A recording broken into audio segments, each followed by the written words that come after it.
Let's start today's topic. Centrifugal pump हमने शुरू किया था। थोड़ा सा मैं इसको आपको इंट्रोडक्शन दे देता हूँ, जिसने लास्ट टाइम नहीं लगाया था उनके लिए। तो centrifugal pump basically it is used to pump water, और पानी का प्रेशर बढ़ाने के लिए यूज करते हैं हम सेंट्रीफ्यूगल पंप को।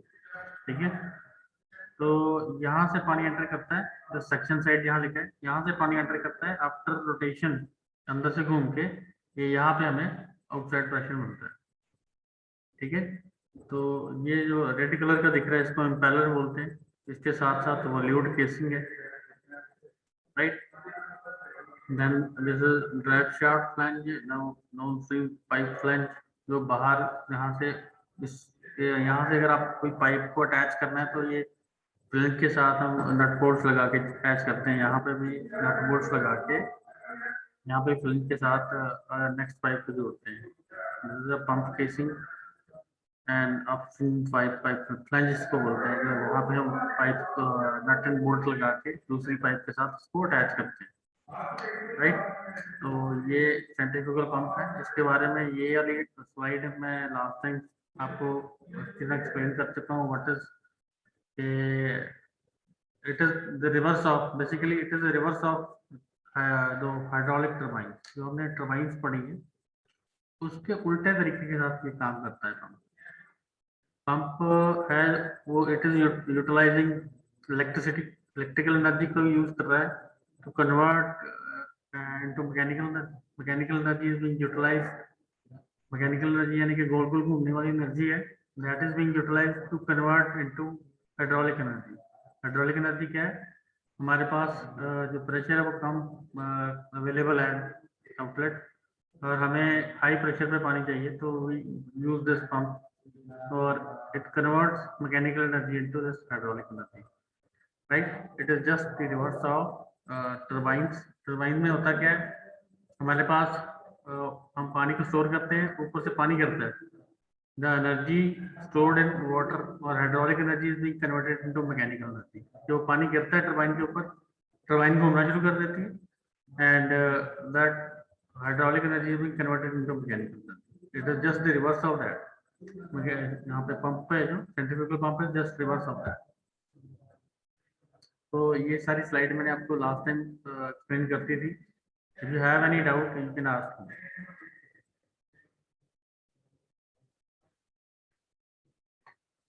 इसके बाद ये सिंपल सी डायग्राम थी, इसके बारे में हमने सारे पॉइंट्स क्लियर कर लिए थे। यहाँ पे स्ट्रेनर है, स्ट्रेनर इज जस्ट लाइक जाली, जाली की तरह काम करेगा, तो इम्प्योरिटीज को अंदर नहीं आने देता है। फुटबॉल है, it is a non return wall, जो पानी अंदर चला जाएगा वो वापस बाहर नहीं आ पाएगा फ्रॉम फुटबॉल।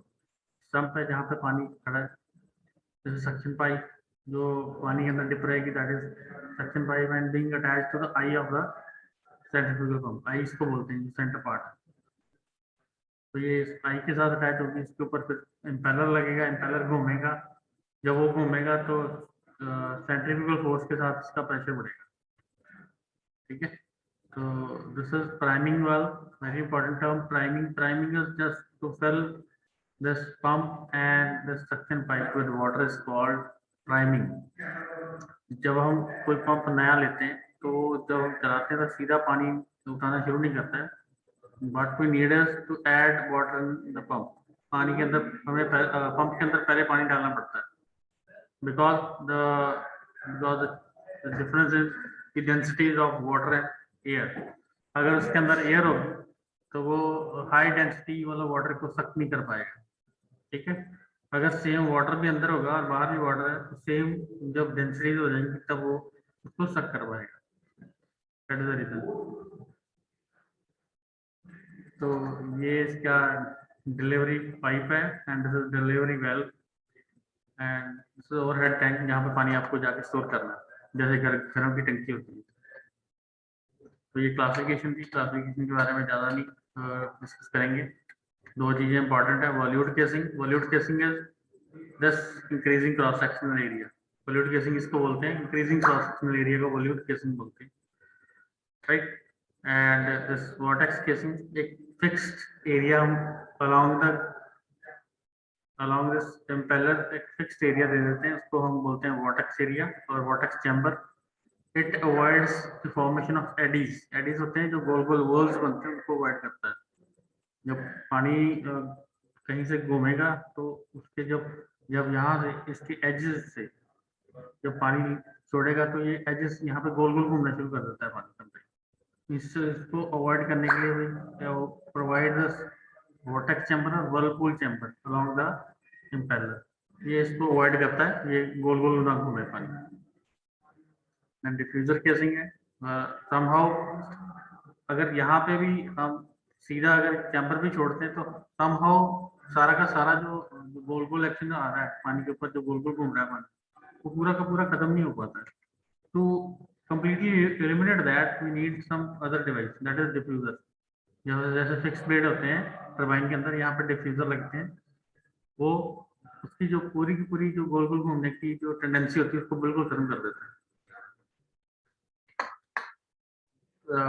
देख उसकी अगेन क्लासिफिकेशन ही है, क्लोज सेमी ओपन। क्लोज में दोनों तरफ प्लेट लगती है ब्लेड के, एक सेमी ओपन में एक तरफ प्लेट रख के एक तरफ ओपन रहेगा, एंड ओपन में दोनों तरफ प्लेट नहीं रखती, सिर्फ प्लेट रखती। According to single stage and normal stage, ये आगे जाके और भी आएगा। अब टाइप्स ऑफ वेन, हमने ये जब आप यहाँ पे थे तो सेंट्रीफ्यूगल ब्लोअर के अंदर आपको बताया था कि 3 टाइप ऑफ ब्लेड्स होते हैं। उसके अंदर भी हमने सेंट्रीफ्यूगल ब्लोअर के अंदर भी हमने 3 टाइप ऑफ ब्लेड्स लगाए थे, and we have compared that कि किसकी एफिशिएंसी ज़्यादा अच्छी आती है। तो ऐसे ही 3 टाइप ऑफ ब्लेड होते हैं, forward curve, backward curve and radial. मैंने लास्ट टाइम भी आपको बताया था। अब फॉरवर्ड कर्व और रेडियल, फॉरवर्ड कर्व और backward curve, it is very much linked, इस डायरेक्शन में रोटेशन हो रही है। अगर इसकी यहाँ से डायरेक्ट इसकी रोटेशन इस डायरेक्शन में शो कर दूंगा तो ये बैकवर्ड कर्व हो जाएंगे। डायरेक्शन इस डायरेक्शन में उसने घूमना है, it is also very important जब आप बना रहे हैं उसको। ठीक है, अगर मैं इसकी direction from instead of this arrow, यहाँ इस डायरेक्शन में दी है उन्होंने रोटेशन इसकी, अगर मैं इस डायरेक्शन में इसकी रोटेशन दिखा दूं तो it will become a backward curve, यानी कि अपोजिट डायरेक्शन में इसकी मूवमेंट होगी, तो वो ये कर्व भी उल्टा बन जाएगा। राइट, तो दिस इज फॉरवर्ड कर्व। जब इस डायरेक्शन में घूम रहा है, इस डायरेक्शन में घूम रहा है और कर्व उसी डायरेक्शन में आ रहा है, तो इसको हम फॉरवर्ड कर्व बोलते हैं। एंड रेडियल में हमेशा स्ट्रेट रहता है, ठीक है, straight line. And in backward curve ये पीछे को जाएगा, जस्ट इमेज इज मिसिंग, ये पीछे को घूमेगा।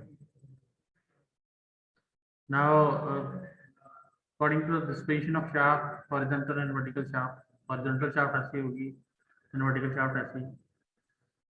द शाफ्ट ऑफ द, ये हमने प्राइमिंग बड़ी डिटेल में किया था लास्ट टाइम, जब हम इम्पेलर को और पंप को पानी के साथ भरते हैं, पूरे प्रोसेस को हम प्राइमिंग बोलते हैं। एक टर्म है इसके अंदर, self priming pump. What are self priming pump? ये हमारे प्राइमिंग प्रोसेस होते हैं। सेल्फ प्राइमिंग इंपॉर्टेंट है कि there are different types of pump priming, manual priming and self priming. Self priming क्या है? इंस्टेड ऑफ गिविंग पाइप और इसका जो इनलेट है आई से सीधा लेके ऐसे लेने के बजाय हम अगर ऊपर से लेके आए, दैट मीन्स जो इम्पेलर है वो ये वाला पानी है जो कभी वापस नहीं जा पाएगा उस समय, तो ये हमेशा पानी पंप के अंदर रहेगा, तो that will keep it prime, वो उसको प्राइम करके रखेगा, कॉल्ड सेल्फ प्राइमिंग पंप।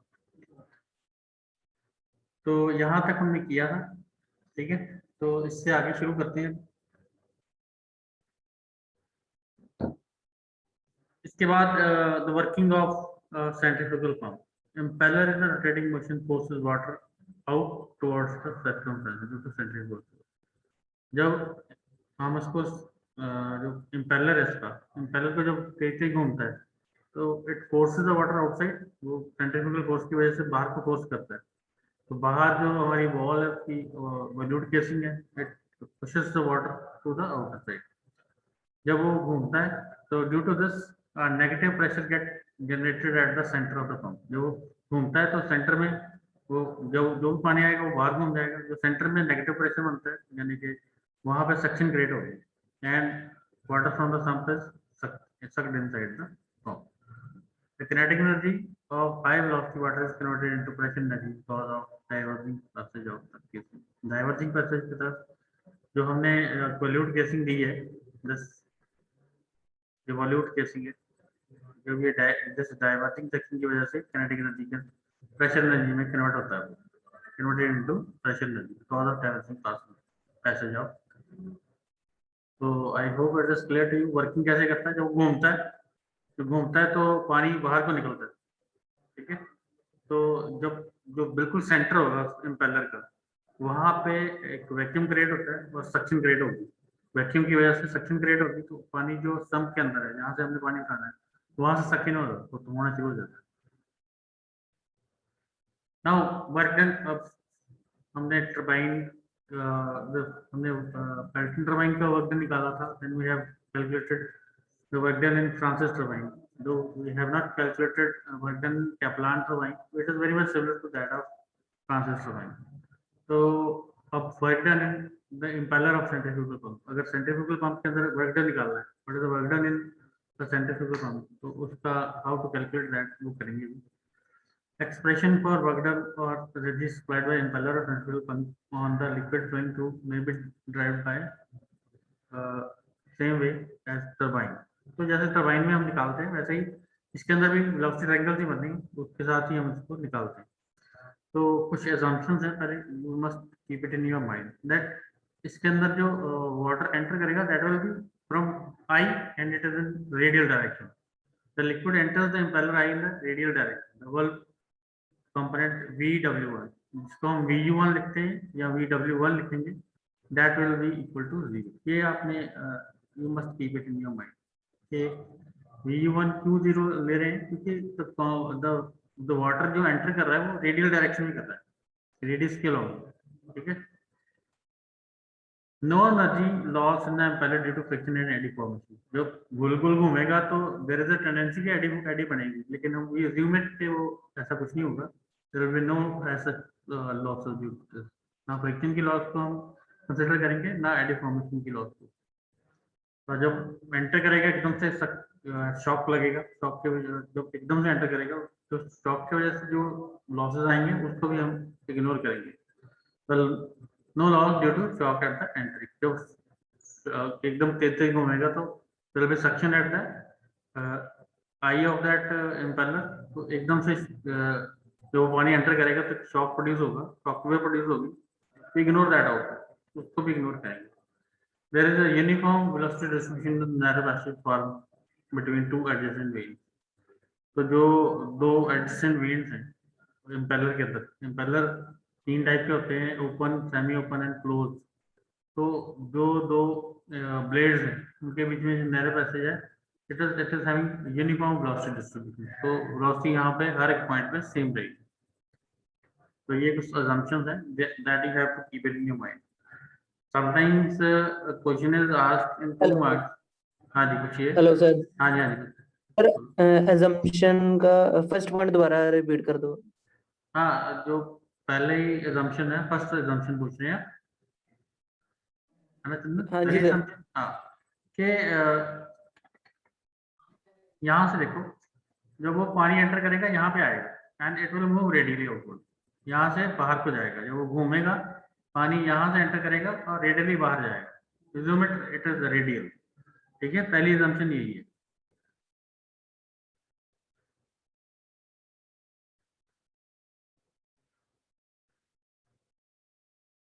ये देखो, तो water will enter from this side and यहाँ पे एंटर करेगा, और जैसे ही इम्पेलर घूमेगा it will pass on radially outward, बाहर को देगा.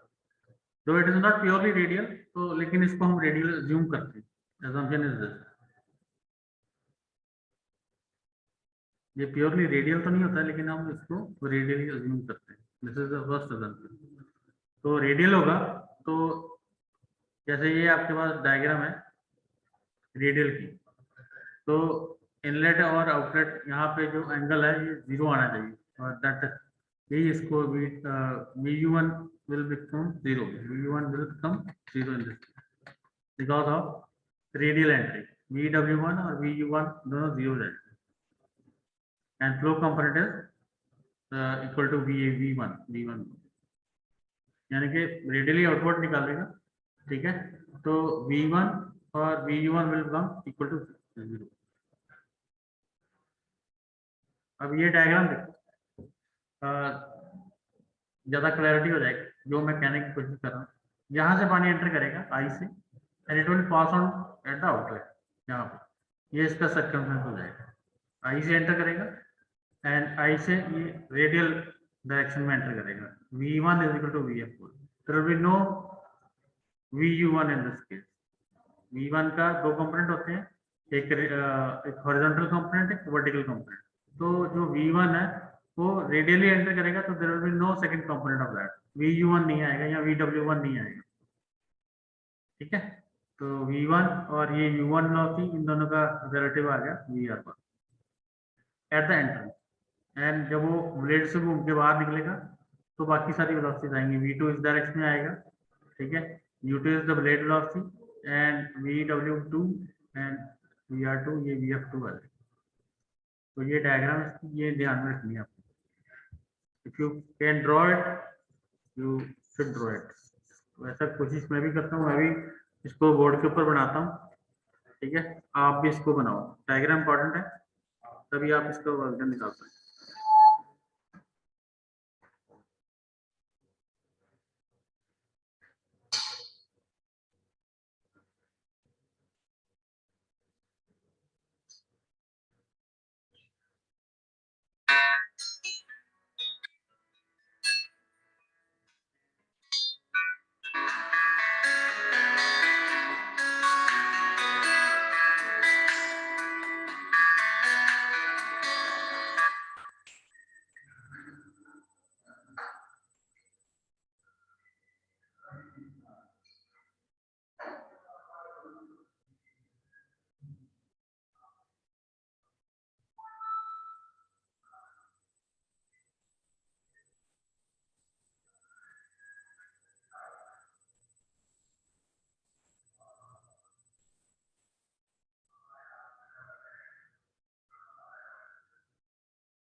I hope it is visible to you.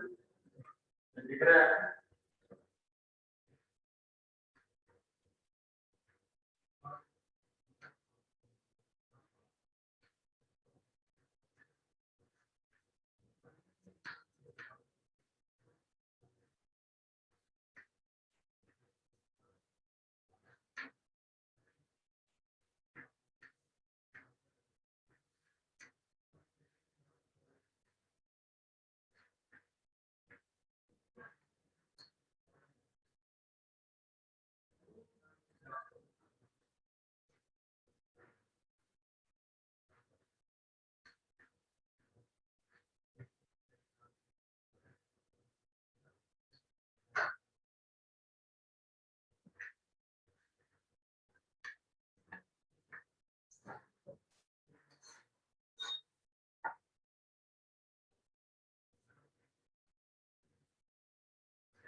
I hope you have made this diagram.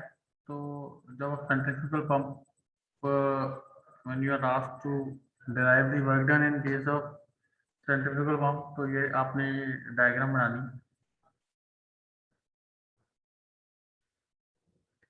बन गई सबकी, आगे चलें।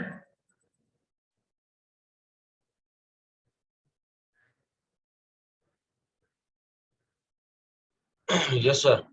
ओके, तो यहाँ पे diameter of the impeller D1 is the inner diameter and D2 is outer diameter. Inner diameter outer diameter का क्या मतलब है? ये जो इसकी आई है, जो ये वाला अंदर का diameter that will B D1 और ये इम्पेलर का outer diameter will be D2। तो ये D1 है यहाँ से लेके यहाँ तक, और जहाँ पे इम्पेलर लगा है ये this will be equal to D2। यहाँ पे R2 लिखा है, half of that. Diameter of impeller at inlet is D1 by 2 or equal to R1, and speed of the impeller is N. And if you want to calculate this angular velocity, that is 2 pi N by 60. Similarly, U1 velocity निकालना चाहते हैं आप।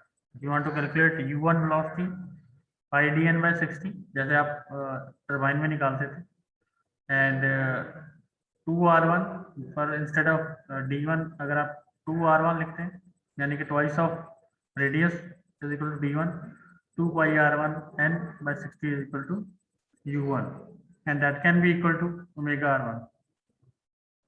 आपको ये relation I think पता ही होगा, U1 is equal to omega R1, right? And similarly D2 is the diameter of the impeller at outlet, that is equal to R2 is equal to D2 by 2। U2 की value भी आप निकाल सकते हैं and it is equal to omega R2। V1 is the absolute velocity of water at inlet। जैसे हम turbine में लेते हैं absolute velocity at inlet V1 and VW1, जहाँ पे मैंने VU1 लिखा है, वर्क वेलोसिटी कंपोनेंट यानी कि horizontal component of velocity is VU1 और VW1 भी लिखते हैं कई बुक्स में। And VR1 is relative velocity of the liquid at inlet and VF1 is vertical component of velocity, जिसको हम साइन कंपोनेंट लेते हैं। कॉस कंपोनेंट को VU1 लिखेंगे और VW1 लिखेंगे, और वर्टिकल कंपोनेंट जिसको साइन कंपोनेंट लेते हैं that will be equal to VF1। Now जो मैंने बोर्ड पे बनाया, α1 and α2 are the angle made by the jet and β1 and β2 are the blade angles, angle made by relative velocity at the inlet with the direction of motion, right? If you have any question up to this, you can ask me। कोई question है यहाँ तक तो पूछो। किसी चीज की समझ नहीं आ रही तो ये कैसे पाई dN by 60 ले रहे हैं, या एनीथिंग यू फाइंड इट कि ये कैसे होगा, यू कैन आस्क। चलो next we have to calculate the torque on the, we have to calculate torque on the impeller। So torque on the impeller is equal to rate of change of moment of momentum। तो moment of momentum निकालेंगे, rate of change of moment of momentum निकालेंगे to calculate torque। तो moment of momentum at inlet is 0, moment of momentum at inlet is 0। क्यों? क्योंकि यहाँ पे कोई horizontal component है ही नहीं। We generally use horizontal component VU1 or VW1 in angular momentum, so there is no VU1 or VW1 because जो हमारा inlet पे है just it is having only vertical component, तो horizontal component VU1 या VW1 दोनों 0 है, तो ये यहाँ पे 0 आएगा, इसलिए moment of momentum eight inlet is 0। Eight outlet लेंगे तो moment of momentum at outlet is VW2 R2 या VU2 R2, इसको VW2 R2 भी लिख सकते हैं, VW2 R2 भी लिख सकते हैं, W/G। तो इन दोनों का चेंज अगर निकालेंगे that will be equal to torque.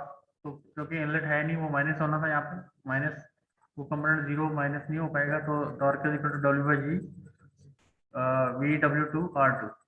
तो ये सीधा ऐसे आ गया। वैसे जो change rate of change of movement of momentum वाला था that should be equal to torque, लेकिन इनलेट पे जीरो है तो यहाँ पे जीरो माइनस जीरो करेंगे तो सेम आ जाएगा, अरे राइट। R2 इक्वल्स व्हाट क्या है सर? हाँ जी, R2 मींस क्या है सर? R2 इज रेडियस, अच्छा, ये जो रेडियस है okay sir. This outer radius, R1 is the radius at the inlet. अगर हम मोमेंट ऑफ मोमेंटम निकालते हैं तो जैसे m r omega m r omega लेते हैं वैसे ही इसको ले रहे हैं, this is m v r, W by G is equal to almost equal to M V R. So V is the horizontal component of velocity, R is the radius. तो ये moment of momentum at outlet आ जाए, ठीक है। W by G क्योंकि outlet inlet पे zero है तो यहाँ पे जीरो का कोई वैल्यू नहीं रह जाएगा, तो ये torque is equal to W by G VW2 R2 आ जाएगा। And if you want to calculate this work done, जैसे हम टरबाइन में निकालते हैं टॉर्क इनटू एंगुलर मोमेंटम और angular velocity, W by G into VW2 R2 into omega, omega is angular velocity, और जैसे पहले भी लिखा था omega R1 is equal to U1 and omega R2 is equal to U2, and you put that omega R2 equal omega into R2 is equal to U2, so this is your final relation for calculating work done. W by G is equal to VW2 U2. This is the net value to calculate work done. तो work done अगर आपको पूछा जाए तो calculate work done in centrifugal pump, that is equal to W by G VU2 U2 और VW2 U2 same value है। Work velocity को हम VU2 भी लिखते हैं और VW2 भी लिखते हैं कई बार। तो वर्क डन पर सेकंड पर unit weight of the liquid is VW2 U2 by G। कई बार जैसे न्यूमेरिकल हमने क्लास में भी किए थे, वर्क डन पर सेकंड पर यूनिट वेट ऑफ लिक्विड निकालना हो तो you to ignore this value W by G, VW2 by into U2 by G रह जाए, W को इग्नोर करना है। तो this is equal to work done पर सेकंड पर unit weight of the liquid. तो आगे आ जाएगा it has been verb assuming flow at inlet to be radial. अगर फ्लो हम रेडियल नहीं अज्यूम करते, अगर इट इज नॉट रेडियल, तो if the flow is non radial the expression for the work done may be written as this. अगर हमने assume किया था स्टार्टिंग में, देयर आर सम अजम्पशंस, जो ये पहली अजम्पशन था कि flow will be radial eight the inlet, if it is not radial, जो हमारी अजम्पशन थी, अगर वो रेडियल नहीं है तो फिर flow work done you can calculate by this form, क्योंकि यहाँ पे angular velocity angular moment of momentum ही लिया था, तो यहाँ पे इनलेट VW2 VW1 U1 ले लेंगे, W by G कॉमन आ जाएगा, तो ये इसका फाइनल रिजल्ट आ सकता है अगर इट इज नॉट रेडियल, ठीक है। नॉन रेडियल अगर आपको न्यूमेरिकल में दिया गया कि that flow eight the inlet is non radial, तो फिर ये फॉर्मूला यूज करना है, W by G VW2 U2 minus VW1 U1, right? So work done per second per unit weight of the liquid, that is equal to 1 by G, जो ये वाला equation है ये बन जाएगी ऐसे 1 by G VW2 U2 minus VW1 U1. This is Euler's momentum equation for centrifugal pump. तो Euler's की ये इक्वेशन है for momentum equation for centrifugal pump, ये आपको याद रखना। जो वार्ड के मैं इसको बोर्ड पे करूँ तो इसको बोर्ड पे कर देंगे, अगर ये ओके है तो फिर आगे चलेंगे। तो ward 10 to done on board, तो आप में से कोई है ना, मेरे को बोल दो तो मैं कर दूंगा। मेरे हिसाब से एक बार कर लेना चाहिए, आप भी इसको एक बार कॉपी पे कर लो, आपको थोड़ी क्लैरिटी हो जाएगी।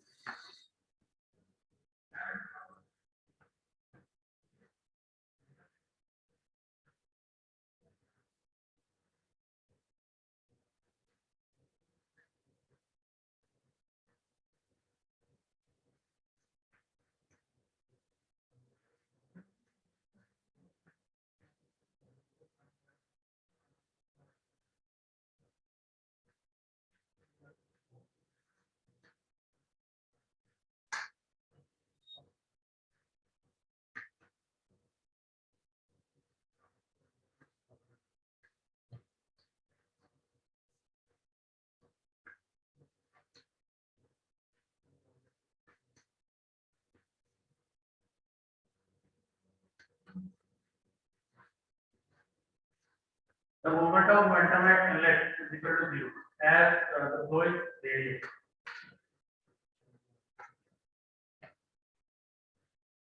As the flow is radial at the inlet, the moment of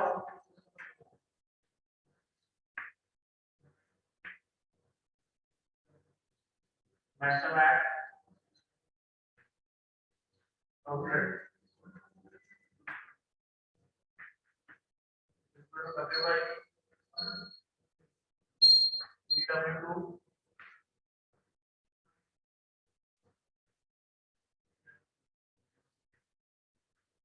R2. VW2 R2. Moment of momentum, right? And Kn torque is equal to Kn angular momentum. Kn moment of momentum.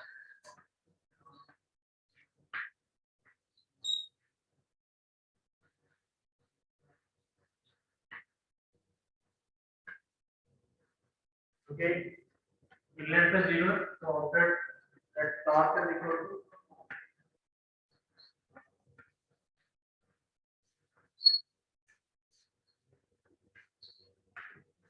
VW2 R2.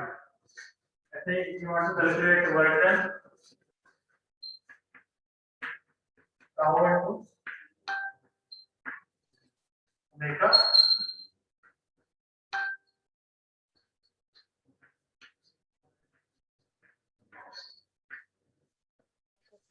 omega के साथ multiply करेंगे, यानी multiply this omega and this will become work done is equal to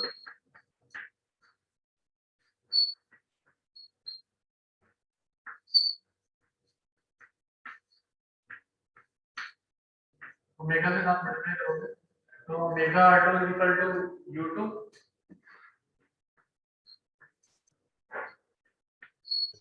sir board पूरा visible नहीं है, screen थोड़ी down कर दो।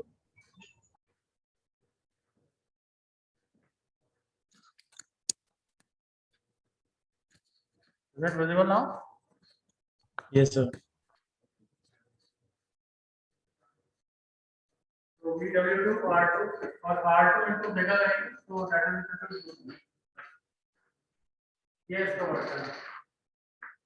जब हमने assume किया कि that flow is radial at the end, जो अगर आपकी assumption गलत हो जाती है तो that if you take it work done otherwise it is not equal to radial नहीं है हमारा flow at the end, तो वहाँ पे W by T VW2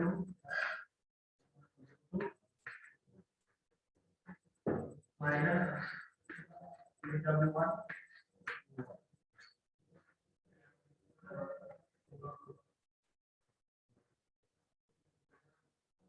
so this is minus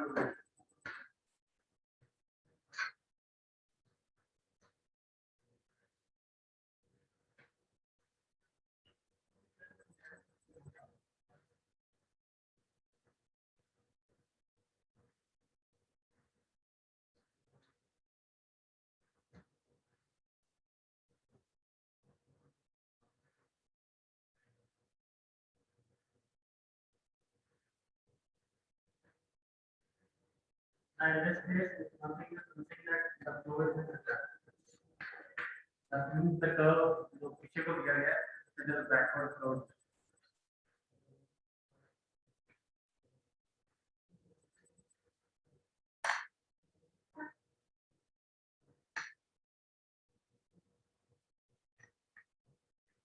sir last step बताना।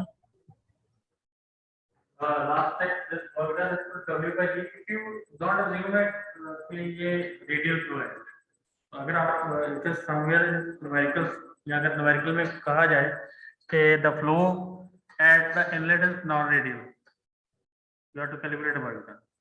तो आपको ये नहीं assume करना कि वो radial ही होगा, कि वो assumption है। अगर numerical में सीधा सीधा लिख दिया कि the flow at the inlet is not radial, non-radial, in that case you have to use this formula.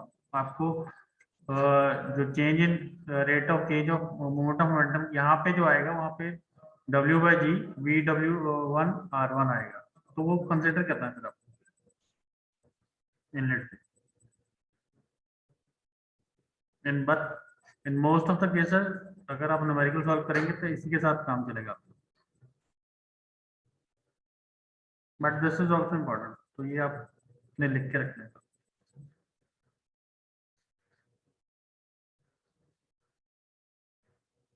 क्योंकि कुछ न्यूमेरिकल ऐसे हैं जिसमें वो सीधा सीधा बोलेगा कि the flow eight the inlet is not ready और नॉन रेडी।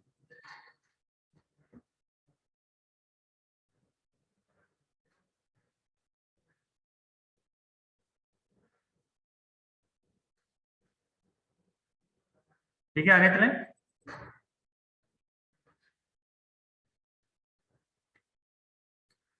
आगे बढ़ते हैं इसका आगे का पोर्शन को सॉल्व करते हैं न्यूमेरिकल का, दिस डेरिवेशन का। You want to calculate this weight of the liquid, that is W into Q.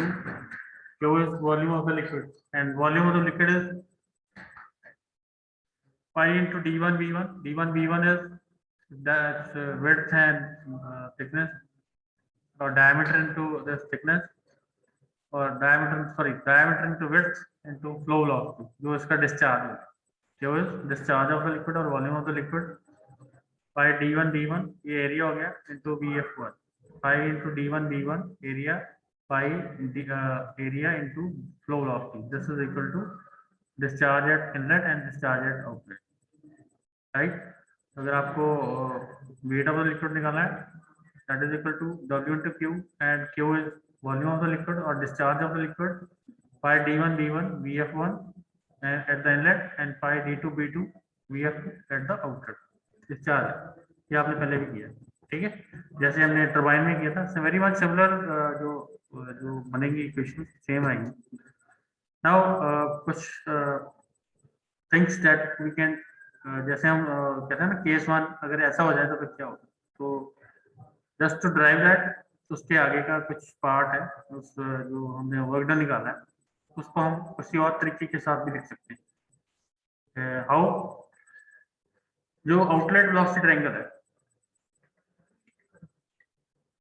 इसको देखना है, राइट। इस साइड को ले लो, VR2 इज इक्वल टू, ये इसका हाइपोटेन्यूज है, VR2 is equal to VF2 square, VR2 square is equal to VF2 square, और इसका square that is equal to U2 square minus VW2 square, इसको माइनस कर देंगे तो ये चीज लिखिए। Now VR2 square is equal to VF2 square plus U2 minus VW2 square, ये वाली टर्म यहाँ पे आएगी। That's all. इसका ये वाला क्वेश्चन ले लेंगे, I will solve this on the board also, तो आपको क्लियर हो जाएगा कि क्या चीज ली गई है, कैसे किया गया है।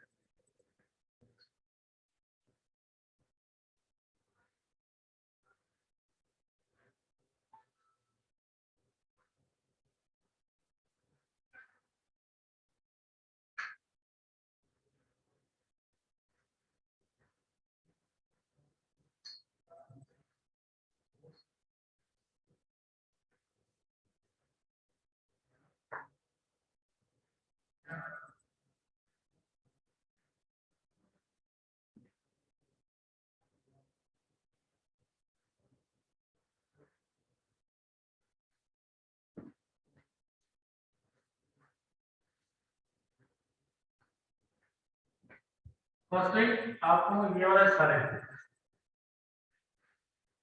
है, वो visible to you.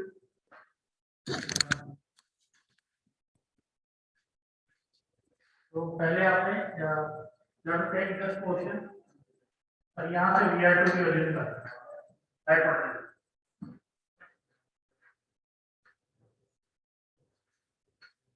Here hypotenuse का square equal to f2 square plus let's take this equal to p square,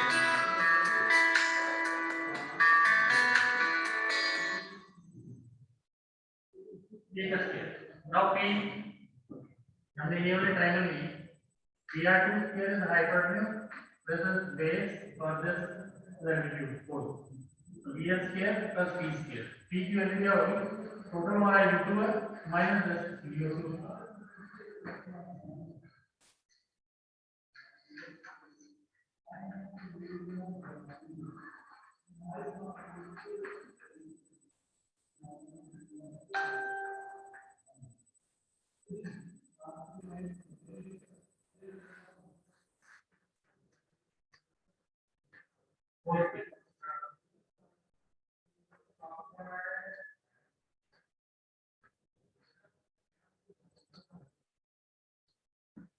ये आ गया and you can calculate VF2 from this। VF2 निकालना है।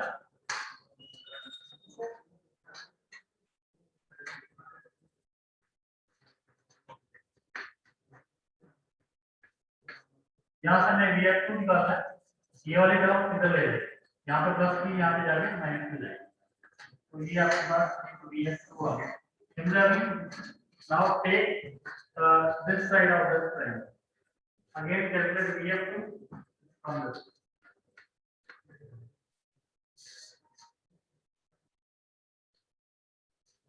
And make this V2 square is equal to the hypotenuse space U2 square plus VF2 square. Right? Now calculate VF2 from there. V2 square minus VU2 square. You have two values of VF. After दो values of VFP, compare these values and you will get U2 VU2. Now VF2 is equal to this also and this also. Because यहाँ पे VF2 इसके equal है और यहाँ पे VF2 इसके equal है, यानी कि ये वाला टर्म इसके equal है।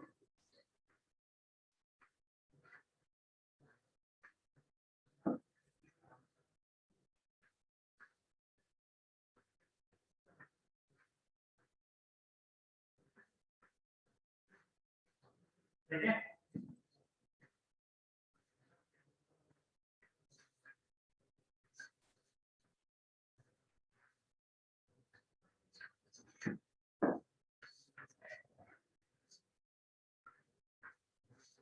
Now you have to use the formula A minus B का whole square. Sir board visible नहीं है, वो स्क्रीन एडजस्ट कर लो। Okay.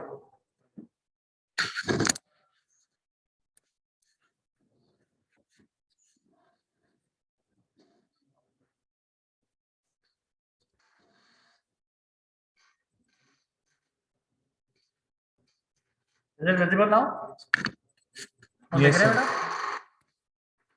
Yes sir.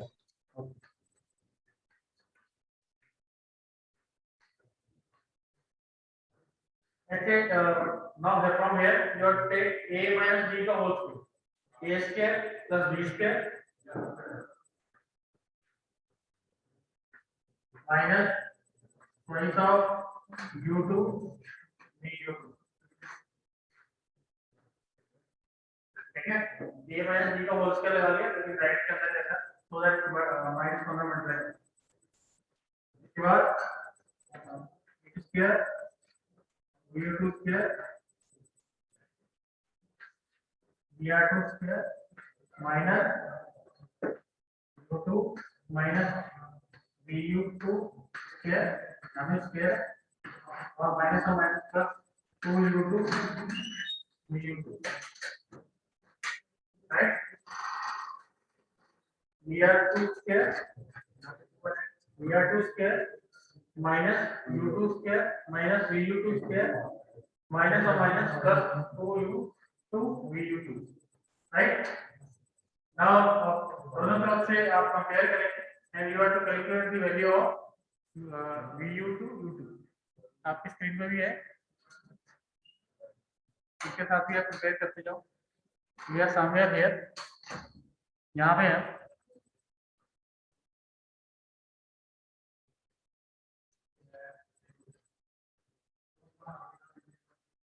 right? इसके बाद I will go to the next slide.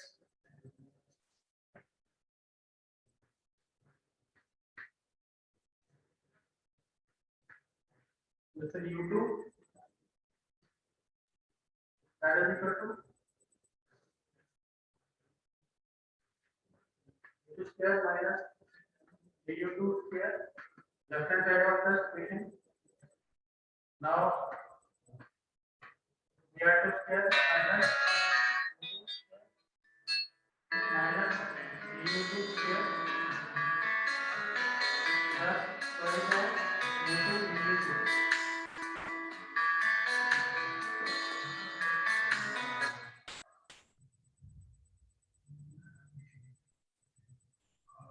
अब यहाँ पे भी du2 माइनस है, यहाँ पे भी माइनस है, तो ये आपस में कर देंगे. Now twice of u2 du2 की वैल्यू निकालेंगे. ये राइट साइड पे u2 square plus u2 square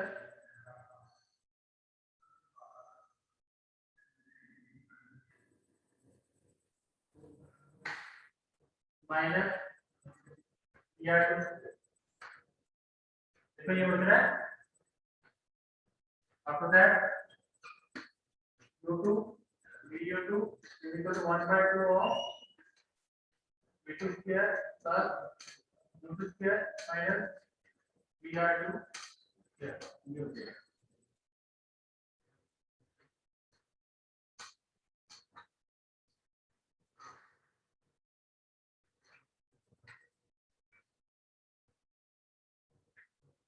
दिख रहा है आपको स्क्रीन पे? अगर नहीं दिख रहा है तो बता दो.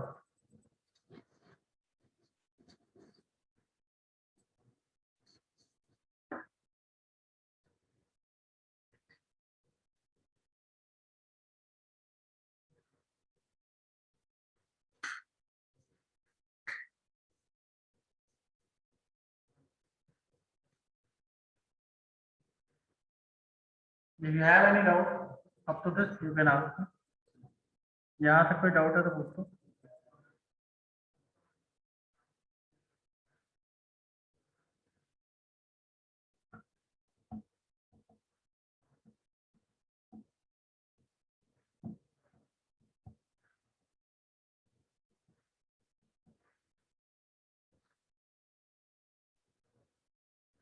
हाँ जी चंदन, कोई डाउट है तो पूछ लो. दोनों क्वेश्चन सॉल्व हो गई आपकी यहाँ तक? यस सर, सॉल्व हो गई. चलो ठीक है. नाउ अब क्या करना है आपको? ये वाली वैल्यू है जो इस इक्वेशन में पुट करनी है. ये वाली है. Put the value of vu2 u2 over here. Similarly, the value of vu1 u1 will be similar to this. यहाँ पे v1 v2 वहाँ पे v1 कर दो, u1 vr1. But it gets similarly. यहाँ पे जैसे देखो, similarly for inlet triangle you can obtain u1 w1 equal to 1/2 v1 square u1 square minus vr1 square. ठीक है, तो ये सिमिलर इक्वेशन ऐसे ही लिख देंगे. एंड जैसे ये बनी है वैसे u2 vw2 दोनों की वैल्यूज फिर हम इस इक्वेशन में पुट करेंगे. And then you will get this value.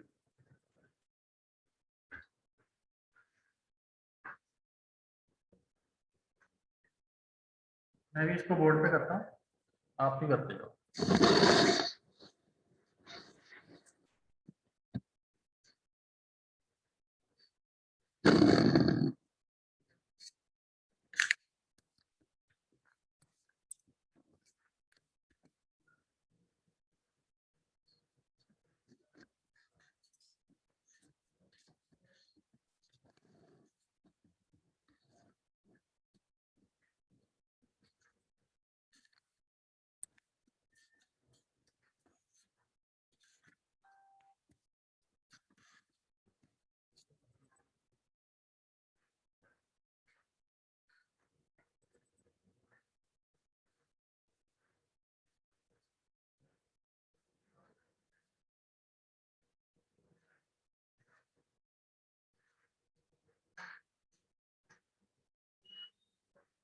Similarly for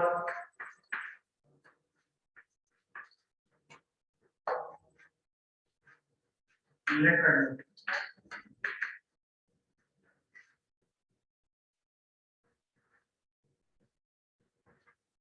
U1 V1 equal to 1 by 2 V1 square plus U1 square minus VR1, right? What is these values?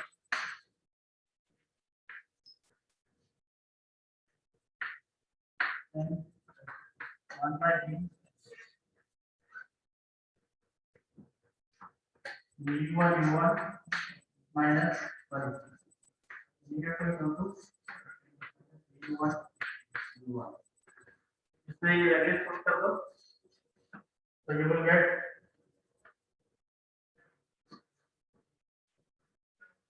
1 by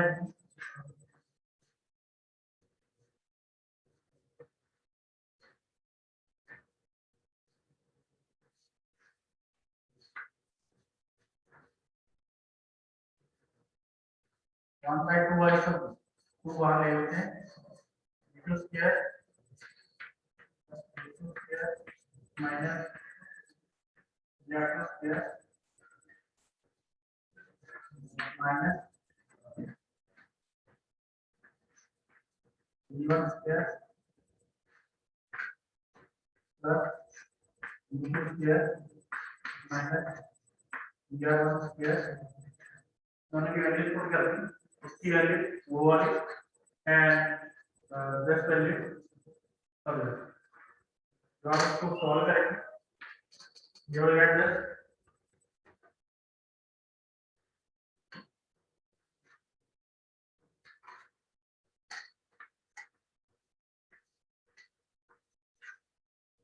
v2 square minus v1 square by 2g. Similarly, u2 square minus u1 square, u2 ये आ गया, u1 ये आ गया by 2 minus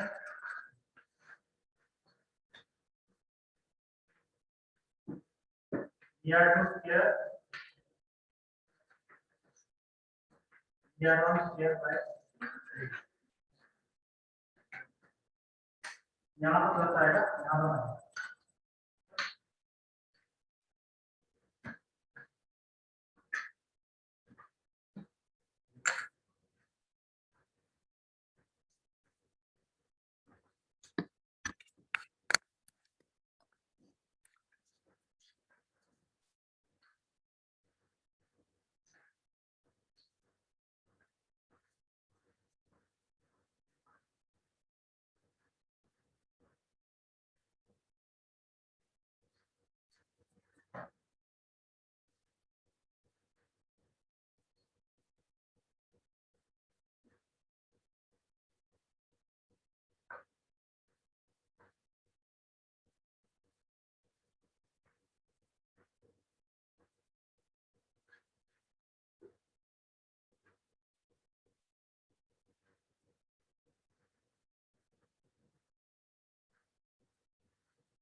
ठीक है जी।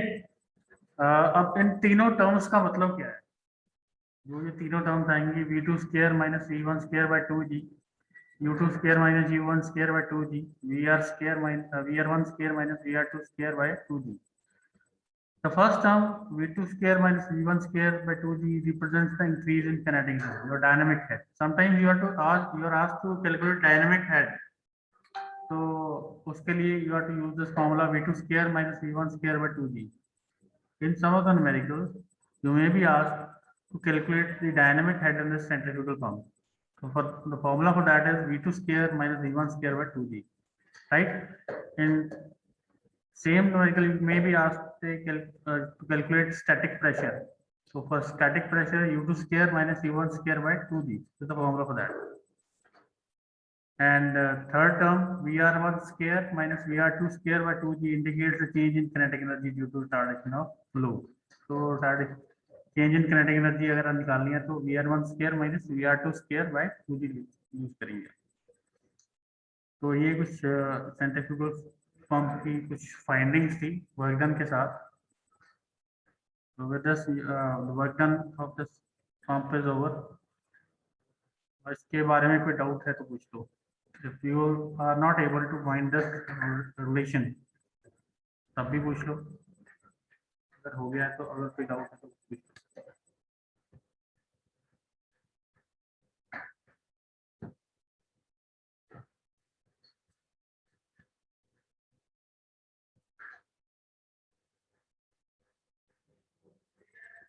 चलो ठीक है जी। चलो let's take today's first pole.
हो गया हाँ इधर इधर इधर इधर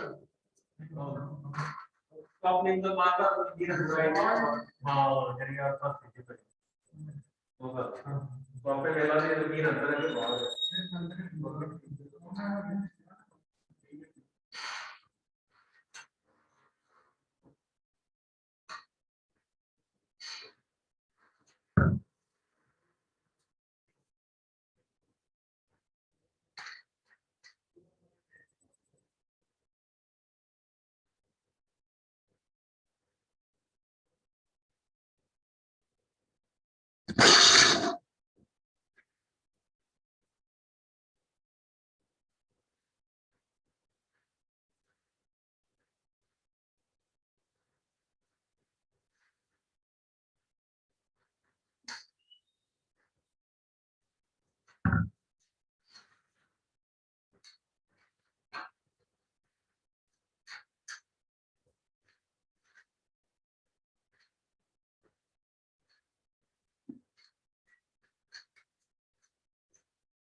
हाँ जी जल्दी वोट करो यार जल्दी जल्दी।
प्लीज अभी still 5 students are pending with voting process, जल्दी वोट करो।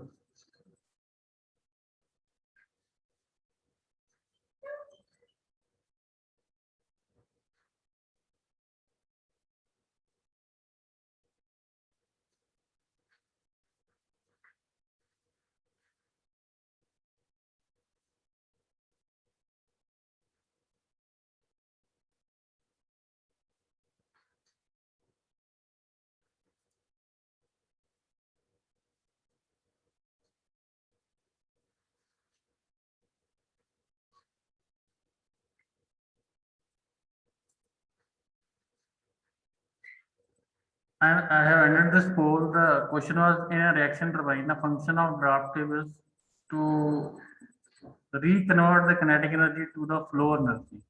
Basically,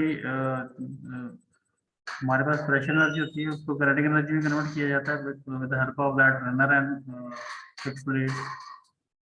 So draft tube is to reconvert that kinetic energy into flow energy. So right answer is reconvert the kinetic energy to the flow energy. बाकी 5 minute increase the rate of flow कभी नहीं बढ़ाता है, it partially reconverts kinetic energy into pressure energy और flow energy.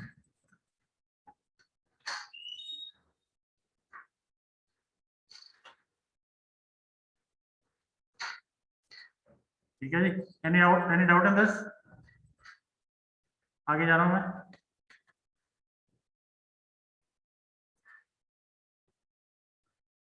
So there are a number of heads involved in this when you are to deal with number of heads.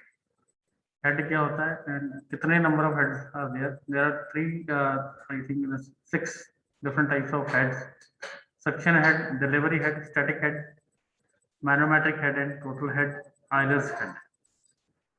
इन सब के बारे में थोड़ा थोड़ा पढ़ेंगे। हेड होता क्या है? I think most of you are aware of this, क्योंकि सबको मैं बता चुका हूँ कि हेड होता क्या है।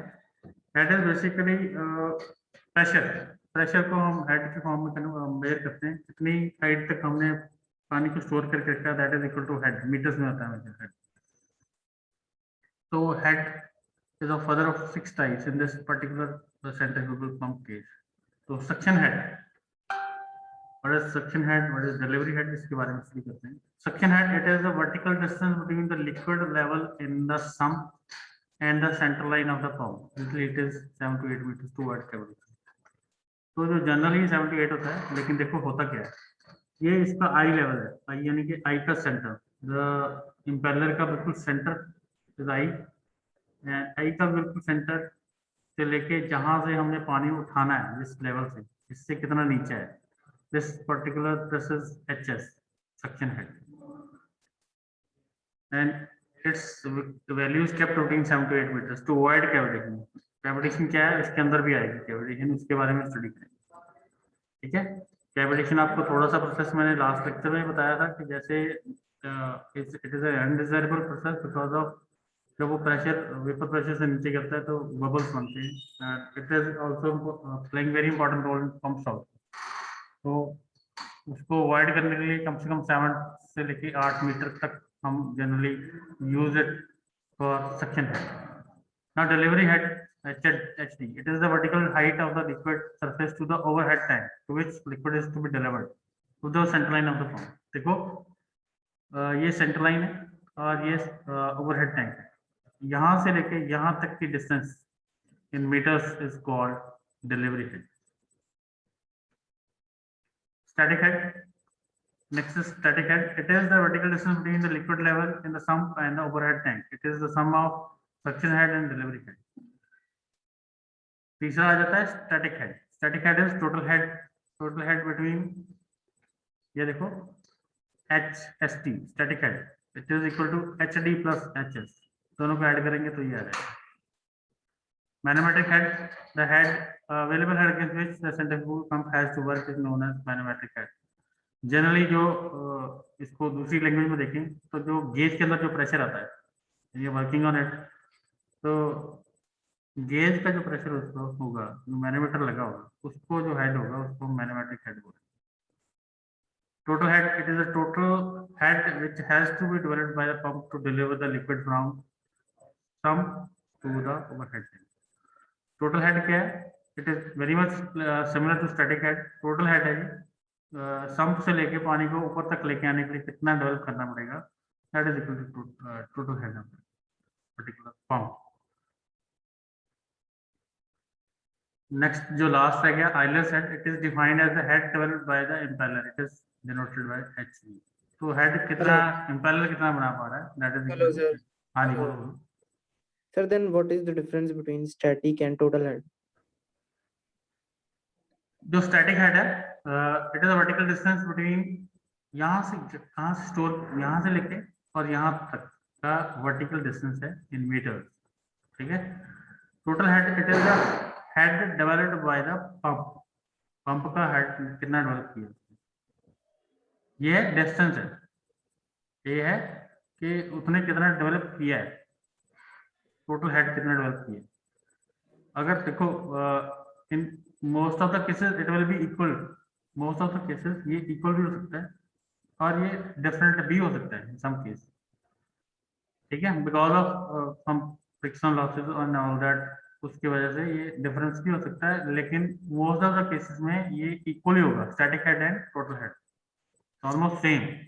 जैसे सर डेफिनेशन है, डिफरेंट कौन से केस में होगा, कोई एग्जांपल देके बताओ। देखो जो स्टैटिक हेड है, static head is when you add HD and HS, that is equal to static head, and total head is not equal to HS plus HD, it is equal to the head developed by the impeller of the pump.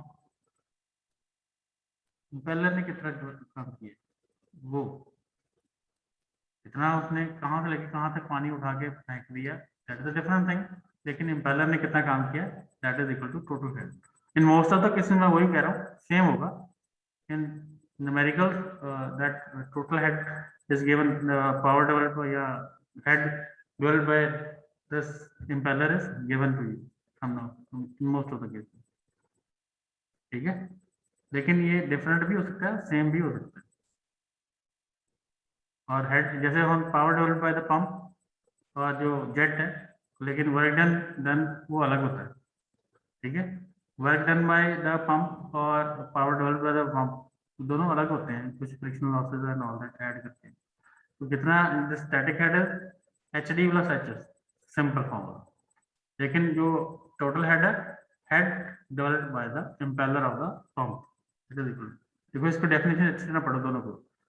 It is the total head which has to be developed by the pump to deliver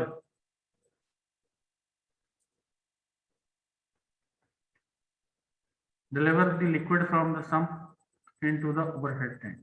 कितना उसने develop करना है, static head is just addition of HS plus HD, right. Manometric head जो gauge का pressure होता है उसको manometric head बोलते हैं। जैसे हमारी जो आपने सेंट्रीफ्यूगल ब्लोअर किया था, उसके अंदर यूट्यूब मैनोमीटर लगा था, हम स्टैटिक एंड डायनामिक दोनों माइनस कर रहे थे, तो मैनोमेट्रिक हेड आ रहा था, जो प्रेशर आ रहा था, वो it is very much similar to that. Total head is head developed by the pump और delivered by the pump. It is defined as head developed by the impeller, it is denoted by HE। It is very much similar, देखो इन सबकी definition almost similar है। Impeller की कितना head develop किया है, it is almost equal to Euler's head. Definition के point of view से ये इतना ही है, लेकिन न्यूमेरिकल में ज्यादा यूज नहीं होगा, लेकिन आपको डेफिनेशन पॉइंट ऑफ व्यू से इसको याद रखना है। Suction head, delivery head, static head, ये तीनों हेड्स इंपॉर्टेंट रहेंगे। मैनोमेट्रिक हेड भी, total head is very much similar to that of static head, and Euler's head, it is a head developed by the impeller. कितना required, delivered by the liquid has to be delivered by the pump to deliver the liquid। अब देखो वो ज्यादा हो सकता है क्योंकि because of frictional losses. कितना डेवलप किया है वो इम्पेलर है, इम्पेलर बाय कितना उसने डेवलप किया, develop by the impeller is HE। दोनों में थोड़ा थोड़ा फर्क है, ध्यान से सुनो, दोबारा से पढ़ लेते हैं एक बार डेफिनेशन। सक्शन हेड ये क्लियर हो गया, डिलीवरी हेड क्लियर हो गया, स्टैटिक हेड क्लियर है, I think there is no need to read this again। Manometric head ये वो हेड है जो कि एक गेज में जाती है, जैसे हमारा when you are checking अपना फ्यूल टैंक चेक करते हैं तो फ्यूल की जो रीडिंग आती है, यहाँ हमारी स्पीडोमीटर या ऑडोमीटर जो हमारी रीडिंग देता है, it is not exact reading, तो कुछ ना कुछ वेरिएशन रहती है। तो जो वेरिएशन जो वैल्यू वहाँ पे आएगी मैनोमीटर के ऊपर आएगी, that is the manometric head, ठीक है, जो गेज के ऊपर प्रेशर है। टोटल हेड आ जाएगा, it is the total head which has to be divided by the pump to deliver the liquid from the sump into the overhead. कितना head जो डेवलप करना पड़ेगा, ठीक है, पंप को जो लिक्विड अगर सम्प में पड़ा है उसको ओवरहेड टैंक तक लेके जाने के लिए, it is equal to total head. In most of the cases it will be equal to static head. Static head is HS plus ST। लेकिन अलग डेफिनेशन है, क्योंकि जैसे आप कह लो ब्रेक पावर अलग होती है या वॉल्यूमेट्रिक एफिशिएंसी अलग होती है, and then we have this mechanical efficiency अलग होती है, मिनिमम सिमिलर एफिशिएंसी है, तो इट हैज डिफरेंट नेम।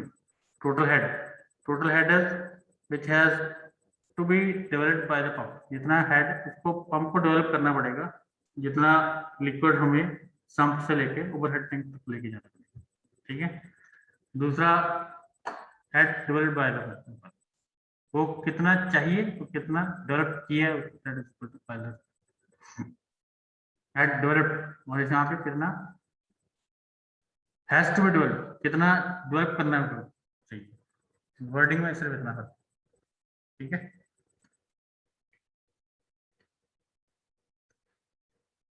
इसके बाद losses related to the centrifugal pump, energy losses in centrifugal pump में भी क्लासिफाइड है फॉर। तो losses, hydraulic losses, mechanical losses and leakage losses, तीन टाइप के लॉसेस आएंगे इसके अंदर। Hydraulic losses are of two types, इसमें occur in pipeline losses which is major due to friction and pipe bends, and pump losses, eddy or shock losses, friction losses in the impeller. There are two types of hydraulic losses, pipeline losses and pump losses. Pipeline के अंदर जैसे जब पानी sump से लेके impeller तक आएगा तो there will be bend in it, bend होगा, और कह लो कि जो पाइप फिटिंग्स होती हैं कहीं पे बेंड आएगा, कहीं पे कुछ और पार्ट आएंगे पाइप फिटिंग्स, वहाँ पे लॉसेस होंगे और जो फ्रिक्शन होगी उसकी वजह से लॉस होंगे।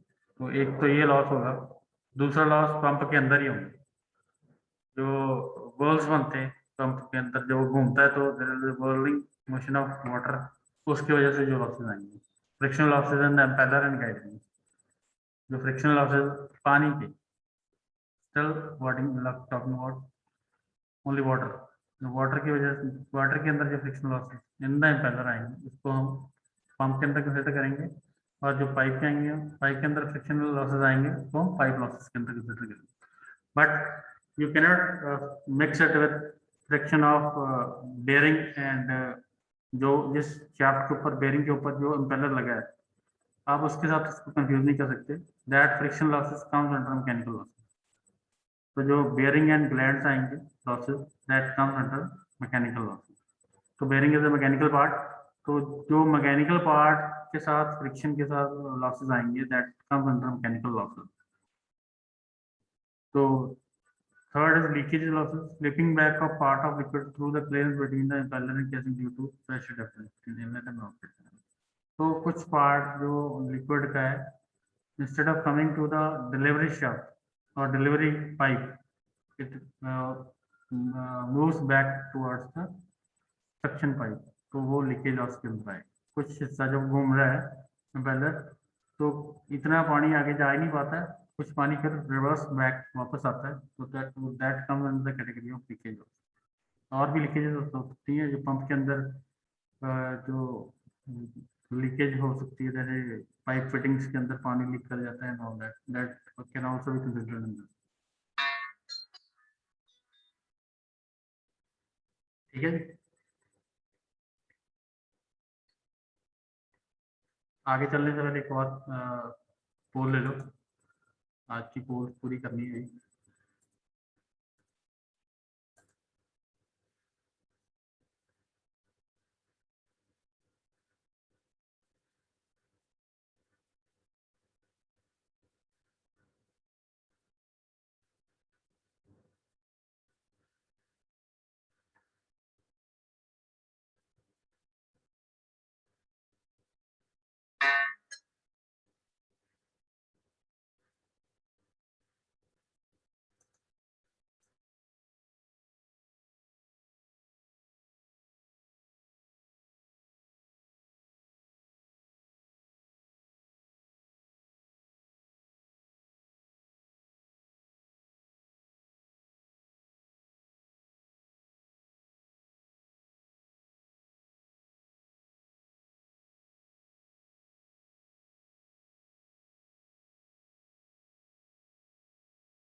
हाँ जी करो भी करो, जल्दी करो वोट, शाबाश जल्दी कर दो।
I am going to end this poll in another 10 second. कोई वोट करना चाहे जल्दी वोट करो।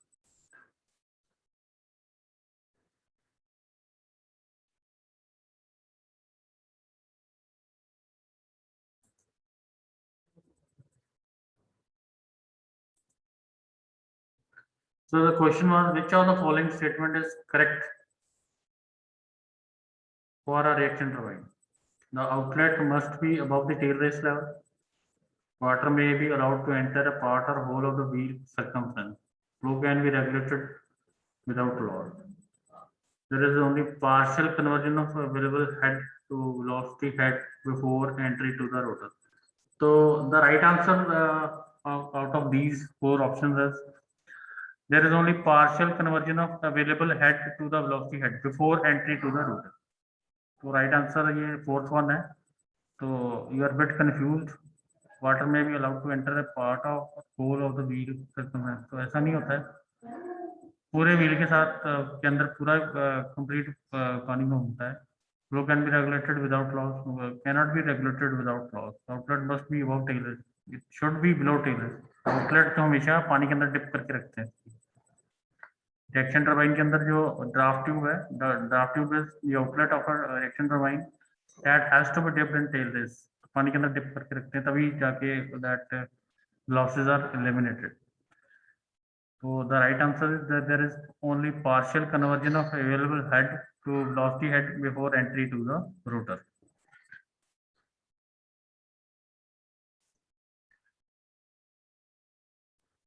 तो ये जो मैंने ये क्वेश्चन आज की जो मैंने क्वेश्चन फ्रेम किए हैं, this is some of the questions that I have added in your, जो क्वेश्चंस आपको फाइनल में दिखते हैं ना, उसमें से ये निकाले गए। तो कुछ थोड़ा ध्यान से देखना है इनको, ठीक है। जो फाइनल में आपको देखते हैं ऑब्जेक्टिव क्वेश्चंस मल्टीपल चॉइस, तो उनमें से कुछ उठाए हैं मैंने आज।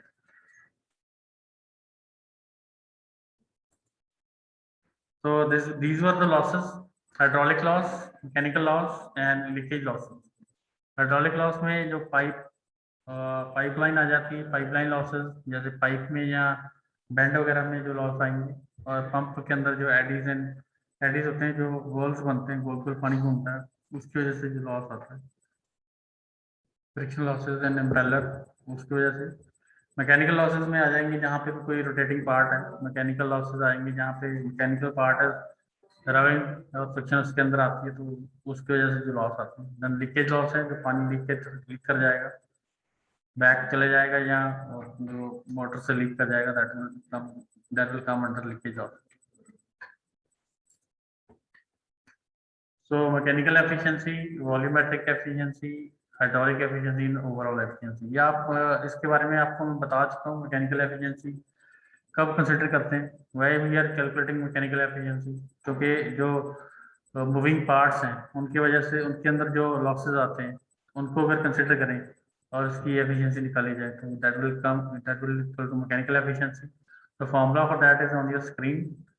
Volumetric efficiency, it is the volume of water that is being striking the impeller. कुछ हो सकता है कुछ हिस्सा जो impeller को स्ट्राइक ही ना करे, राइट, तो सीधा सीधा इट कम्स, जो उसका सरकमफ्रेंस है वो इधर ही घूमता रहता है, इधर पानी यहाँ पे भी घूमता रह सकता है, कुछ हिस्सा जो पानी का है it may not touch this impeller और ये यहीं पे घूमता रहे around this impeller. Hydraulic efficiency, it is if you consider the frictional losses in the water, intermolecular friction of water, तो उसको hydraulic efficiency कहते हैं. हम तीनों को कंसिडर करेंगे तो कैलकुलेट ओवरऑल एफिशिएंसी. तो formula is on the screen, तो ये फार्मूला आपको याद रखने पड़ेंगे. तो अब जो नेक्स्ट पार्ट है that is cavitation and NPSH, very important term NPSH. Cavitation हम कर चुके हैं, उसी को रिवाइज करना है, ठीक है. क्या होती है cavitation and why we study that cavitation, ठीक है. जो कैविटेशन टरबाइन के अंदर होती है उसके अंदर होता क्या है, जब पानी when it is moving from fix blade to runner blade, तो उसका जो प्रेशर है वो तो वो ऐसे घूम रहा है तो प्रेशर उसका ड्रॉप करता है and pressure fall sometimes below vapour pressure. तो जो वेपर प्रेशर से नीचे गिरता है तो वहाँ पे बबल्स बनते हैं. And same thing happens in this pump also. This is the impeller of some of the pump जो कि इस वजह से डैमेज हुए हैं. When pumping the liquid, it is possible for local pressure inside the pump to fall below vapor pressure. So sometimes the pressure inside the pump falls below vapor pressure. तो वहाँ पे vapors बनते हैं. Then vapors in the form of bubbles will be formed. वही चीज होती है, फिर वेपर जो बबल्स हैं वो ट्रेवल करते हैं. दे क्लैप्स करने की वजह से shock wave is produce. Shock wave की वजह से there is petting will damage that interior impeller of the blade, impeller blades. Vapor pressure PV of the liquid, which is also called saturation pressure, namely P is when P is less than vapor pressure PV or P is less than saturation pressure, it is almost same thing. The pressure of the liquid at which changes occur. PV is a vapor pressure that can define as output. तो vapour pressure की बात करें, जब pressure inside the pump falls below vapour pressure then liquid starts boiling typically in the suction side of the tank. तो जहाँ पे suction side होती है वहीं पे जनरली ये प्रोसेस होता है. द थिंग इज ऐसे क्वेश्चंस के अंदर आपको जो ऑब्जेक्टिव क्वेश्चन होते हैं कि जो इम्पेलर के अंदर कहाँ पे कैविटेशन होने के चांसेस होते हैं. Liquid starts boiling typically on the suction side of the rotating pump. तो जो सक्शन साइड है इम्पेलर की वहां पे होने के चांसेस रहते हैं और not on the other side, जो डिलीवरी साइड पे नहीं दिखेंगे आपको. Vapour filled bubbles called cavitation bubbles. तो वो बबल्स बनेंगे then that will travel. These bubbles are then transported to the region where the pressure is high. जब वो बैलेंस घूम रहा है तो हाई प्रेशर बनाएगा, it will create high pressure. तो low pressure is at the eye of the impeller. तो वहीं पे at the entrance of the impeller वहीं पे लो प्रेशर क्रिएट होगा. The collapsing of cavitation bubble at the higher pressure region is undesirable because they cause noise, vibration, and reduce efficiency. Damage impeller as shown in the next. तो impeller को damage करता है. ये चीज मैं इसलिए ज़्यादा डिटेल में नहीं जा रहा क्योंकि हम ऑलरेडी इसको एक दो बार कर चुके हैं. Introduction to cavitation. आगे फिर वही चीज़ है, पेटिंग होती है, इरोजन होती है ब्लेड की. And to avoid cavitation, we must ensure that local pressure P everywhere inside the pump stays above vapor pressure. तो किसी ना किसी तरीके हमें जो pressure inside the pump है, you have to maintain it above this vapor pressure. तभी हम cavitation को avoid कर सकते हैं. Right? इसके बाद आ जाता है multi-stage centrifugal pump. Multi-staging of pumps. Multi-staging को why we do multi-staging? वो मल्टी स्टेजिंग मैंने पहले ही स्लाइड में आपको बता दिया तो मल्टी स्टेज करेंगे. Sometimes we need to increase the pressure. जो हमारे पास प्रेशर है, suppose we have a pressure a pump that can deliver. मैंने आपको लास्ट टाइम बताया था कि जो एक पंप है वो प्रेशर क्रिएट कर सकता है, it can take water from ground floor to third floor, but हमें 10th फ्लोर तक लेके जाना है या 12th फ्लोर तक लेके जाना है। तो क्या करते हैं, we arrange that pump in series, एक के आगे एक लगा देंगे, एक पंप लगाएंगे जो 3rd फ्लोर तक लेके जाएगा, एक 3rd फ्लोर पे लेके जाएंगे उसको, फिर वो 6th फ्लोर तक लेके जाएगा, एंड सो ऑन। एक सीरीज के अंदर कॉम्बिनेशन चल रही है। अगर आपको डिस्चार्ज ज़्यादा चाहिए, एक हमें 3 मीटर क्यूब ऑफ वाटर दे सकता है लेकिन एक pump, we need 12 metre cube of pump, जहाँ पे डिस्चार्ज ज़्यादा चाहिए होता है। ज़्यादा डिस्चार्ज हमें जनरली जैसे खेतों में चाहिए होता है, ज़्यादा पानी चाहिए होता है, ज़्यादा स्पीड में नहीं चाहिए, ज़्यादा प्रेशर में नहीं चाहिए होता, ठीक है। ऐसे ही दूसरा केस होता है जब हम गाड़ी चलाते हैं, वहाँ पे प्रेशर ज़्यादा चाहिए होता है, डिस्चार्ज ज़्यादा नहीं चाहिए। तो डिफरेंट रिक्वायरमेंट्स आर देयर। तो जब हमें प्रेशर ज़्यादा चाहिए, sometime we need discharge, more discharge, ज़्यादा पानी चाहिए होता है in case of in case of irrigation purposes. जब आपको खेतों में पानी लगाना है तो पानी ज़्यादा चाहिए, नॉट प्रेशर। तो जब आप डिस्चार्ज ज़्यादा चाहते हैं and you have a pump that is delivering only 3 metre cube of water, तो आप ज़्यादा पंप इकट्ठे लगा लेते हैं, ज़्यादा पंप इकट्ठे लगा के, तो मतलब उसमें पैरेलल अरेंजमेंट लगाएंगे, एक ही सम्प के अंदर 5-6 पंप लगा के, तो आप ज़्यादा पानी ले सकते हैं। तो this is series and arrangement of parallel arrangement, इसको बोलते हैं। The multi-stage centrifugal pump is one which has 2 or more identical impeller mounted on the same shaft or an identical shaft. तो मैंने ये आपको जो एग्जांपल बताई, it is just for your understanding purpose. If you are asked in your final exam, what do you mean by multi-staging of pump? आपको समझ आनी चाहिए पहले, फिर वो क्या चीज है।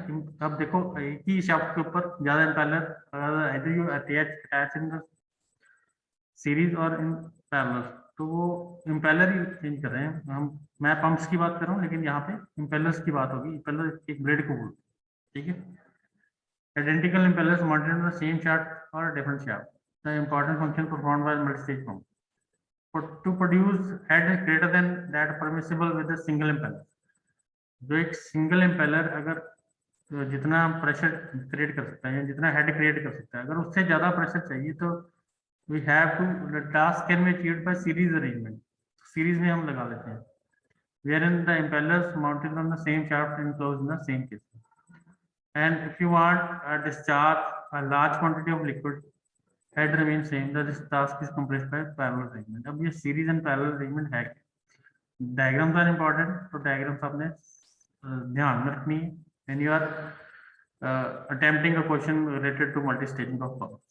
क्वेश्चन आ जाता है, लेकिन आपको डायग्राम्स इंपॉर्टेंट रहती हैं। डायग्राम्स सही नहीं बनाते तो half of your marks are deducted. आप सही लिख लो, अगर आपने डायग्राम नहीं बनाई तो half of your marks will be deducted. For obtaining a high head, number of impellers are mounted in a series और इन द सेम शाफ्ट। देखो क्या करना क्या है, we have a first pump की आउटलेट है, उसको सेकंड पंप की इनलेट बना दिया, and then you will get high pressure in this case. When you need high pressure, it is arranged in same shaft. तो ये सीरीज में लगा दी गई, एक का आउटलेट दूसरे का इनलेट बन गया, तो that is called series arrangement. अगर एक ही we have different pumps, different impellers, एक आउटलेट, एक दोनों का इनलेट अलग है लेकिन आउटलेट इकट्ठा हो जा रहा है, तो यहाँ पे आप डिस्चार्ज ज्यादा पाएंगे। इन this case you can get high pressure. Let us read this. Shows such as arrangement of a two-stage pump. The discharge from the impeller 1 through a guided passage enters the impeller 2. At the end outlet of the impeller 2, the pressure of the water will be more than the pressure of the water at the outlet of impeller 1. तो जितना pressure यहाँ पे मिलेगा उससे ज्यादा pressure यहाँ पे मिलेगा, इट इज ऑब्वियस। ये जितना बढ़ाएगा उससे आगे फिर इसको ये और प्रेशर बढ़ाएगा। इनलेट इसका ऑलरेडी हाई प्रेशर पे मिल रहा है, तो उसको और स्पीड में आगे प्रेशर में देगा अपन। More than more number of impellers are mounted on same shaft, the pressure at the outlet will be increased further. In each stage, the manometric head both on the liquid is then n identical impeller, that total head developed will be nh. तो एक अगर head h develop कर पा रहा है एक pump और एक इम्पेलर, तो अगर हम n पंप लगा रहे हैं तो n times the h, the head developed will be n into h. number of pump into head divided by the one pump, इसको टोटल हेड जो आ जाएगा। अगर आपने 5 लगा दिए इम्पेलर इन सीरीज तो उनका जो प्रेशर बढ़ेगा, जो हेड जो डेवलप करेंगे, that will B n times, जितने पंप लगाएं उतने टाइम्स का एक का जो हेड वो डेवलप कर पाता है। The series arrangement is employed for delivering relatively small quantity of liquid against very high heads। ठीक है, तो जैसे मैंने आपको एग्जांपल दे दी, जब आप गाड़ियां चलाते हैं तो वहाँ पे हाई प्रेशर में पानी चाहिए होता है, और जब आप इरिगेशन पर्पज में देखेंगे तो पानी ज़्यादा चाहिए होता है, हमें प्रेशर नहीं चाहिए। तो डिफरेंट रिक्वायरमेंट्स है, डिफरेंट सोल्यूशन। उस केस में हम ऐसे काम करते हैं। जैसे आपने देखा होगा जो सबमर्सिबल पंप होते हैं उनके इम्पेलर्स अगर कभी खुला हो देखो तो number of impellers are arrange in series, और ताकि वो पानी, क्योंकि वो पाइप छोटी होती है तो उसमें काफी सारा पानी लेने के लिए हम इम्पेलर्स को ज्वाइन करते हैं। Advantage of multi stage pumps, impeller in series और सिंगल स्टेज पंप। तो इसका फायदा क्या रहेगा, when you are attaching this, less loss due to friction, यहाँ से फ्रिक्शन लॉसेस कम हो जाएंगे, reduce stresses, small slip leakages. Slip leakages के बारे में नेक्स्ट क्लास में मैं डिस्कस करूंगा, स्लिप लीकेज क्या होता है। reduce stresses, the number of stages may be chosen so that pump speeds choose the driving mode। तो कितनी स्टेजेस हमने चाहिए, कितना प्रेशर चाहिए, ये हम खुद डिसाइड कर सकते हैं मौके पे, कितने हमें पंप लगाने पड़ेंगे। By proper arrangement of impeller, thrust can be eliminated। अगर हम सही तरीके से इम्पेलर्स को लगाएं तो थ्रस्ट को हम एलिमिनेट कर सकते हैं। टू लो स्पेसिफिक स्पीड और individual impeller high suction reference. तो these are some of the advantages of this multi-stage impeller in series। Now pumps in parallel, pumps in parallel के अंदर क्या फायदा क्या है, जो डिस्चार्ज टोटल डिस्चार्ज है वो एन टाइम का डिस्चार्ज है। तो ये एक, तो ये अगर आप सॉल्विंग टेस्ट, अगर आपको मल्टी स्टेज पंप के ऊपर क्वेश्चन आया और अगर आप इसको अटेम्प्ट करें, अगर आप ये दो चीजें नहीं लिख रहे, H total N H and ये डायग्राम नहीं बना रहे, Q total N into Q, तो you are not going to get any marks out of it. जितना मर्जी लिख लो, इसको लिखने का कुछ नहीं है, diagrams are important in both this cases. When a large quantity of liquid is required to be pumped against a relatively small, two or more pumps are employed or so arranged that each of these pumps work separately, lifts the liquid from common and deliver it to a common collecting pipe through which it is carried out। तो यहाँ पे आप देखो एक sump है, sump के अंदर हमने दो पंप लगा दिए, एक यहाँ से उठा रहा है, एक यहाँ पे उठा रहा है, और एक कॉमन पाइप के अंदर दे दिया, यानी कि डिस्चार्ज बना रहा है। पहले में क्या किया था, इसका जो आउटलेट था यहाँ पे अगर इसका इनलेट बना दें, इसको यहाँ पे अटैच कर दें तो इसका प्रेशर बढ़ेगा, लेकिन सेम आउटपुट इनपुट से हम दो पंप लगा रहे हैं और एक सेम आउटपुट में दे रहे हैं, तो that will give you hire discharge. This is parallel arrangement. तो गोइंग टू टेक अनदर पोल, अभी दो पोल्स पड़ेंगे, तो आप इसको अटेम्प्ट करो।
प्लीज बेटा जल्दी वोट करो।